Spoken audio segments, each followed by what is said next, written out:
Welcome back to the All Ears Sports Network. I'm your host, Corey Ears. Buckle up because the college football playoff semifinals are here. Wow. And this year's bracket looks like somebody hit the shuffle button on the sport. Miami, Ole Miss, Oregon, and Indiana. Yeah, that Indiana. Are the last four standing. Wow. Not a blue blood in sight, and honestly, it's kind of refreshing.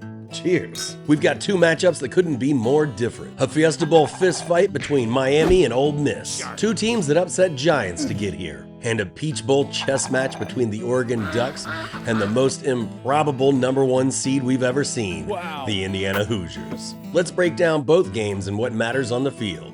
Also, this should be my last video in my vacation lair for a while as I'm heading back towards home tomorrow. Wow. Might not matter to you, means a whole lot to me. Wow. Let's start out in the desert. Miami versus Ole Miss. This is the first time these two teams have met since 1951. Wow. It's the first college football playoff appearance by either program, and they both got here punching way above their weight.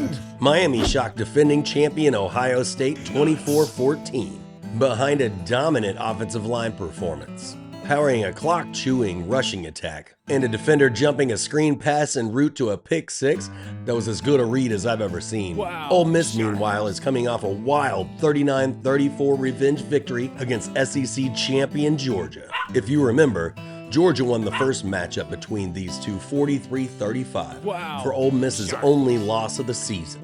College football truly is a soap opera. My keys for Miami in this one are to keep that O-line rolling, to stay ahead of the chains, and force Ole Miss into long drives instead of explosive plays. Ole Miss, on the other hand, needs to keep the tempo high, stress Miami's secondary, and hope their coaching transition chaos doesn't show up on the field.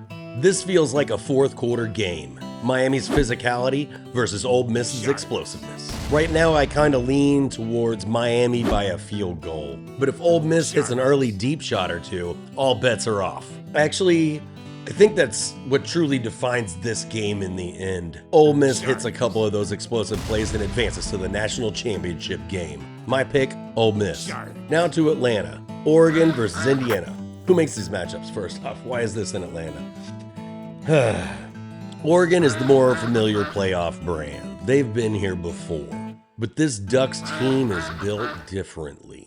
Their defense absolutely suffocated Texas Tech, with freshman corner Brandon Finney Jr. causing 3 turnovers himself. They're physical, disciplined, and they do not beat themselves. Wow. Indiana, though, man, what a story. The Hoosiers get here after an undefeated season and steamrolling 2 blue bloods in Ohio State and Alabama to get here. Still, it's Indiana, and the most unlikely semifinalists we've had since TCU beat Michigan a couple years ago. Oregon's formula for victory is to force Indiana into obvious passing downs and to let their secondary dictate the game. Indiana's formula is to control the clock and then use misdirection to keep Oregon's defense honest. Oregon's defense has been the most consistent unit in these playoffs. But this matchup has one big trap door, and that is Indiana's ability to drag teams into these slow, ugly, low possession games. If they can shrink this game down to 9 or 10 meaningful drives, suddenly Oregon's talent advantage doesn't matter so much. Indiana doesn't need to dominate. They just need to steal one possession. Say a tipped ball interception, a strip sack, a special team swing, and they've been doing that all season long. My prediction is the Hoosiers turn this into a rock fight. They win time of possession, and they hit one timely splash play in the fourth quarter to stun the mighty Oregon Ducks and advance to the national championship. So here we are. 4 teams, 0 blue bloods, and 2 matchups that feel like they were generated by a randomizer, but in the best possible way. Miami Ole Miss is the chaos semifinal. Oregon Indiana is the disciplined semifinal. And no matter who wins, we're getting a national championship game that no one predicted in August. If you want to ensure you see my thoughts on the national championship before the big game, be sure to click on the subscribe button right here, and we'll see you next week.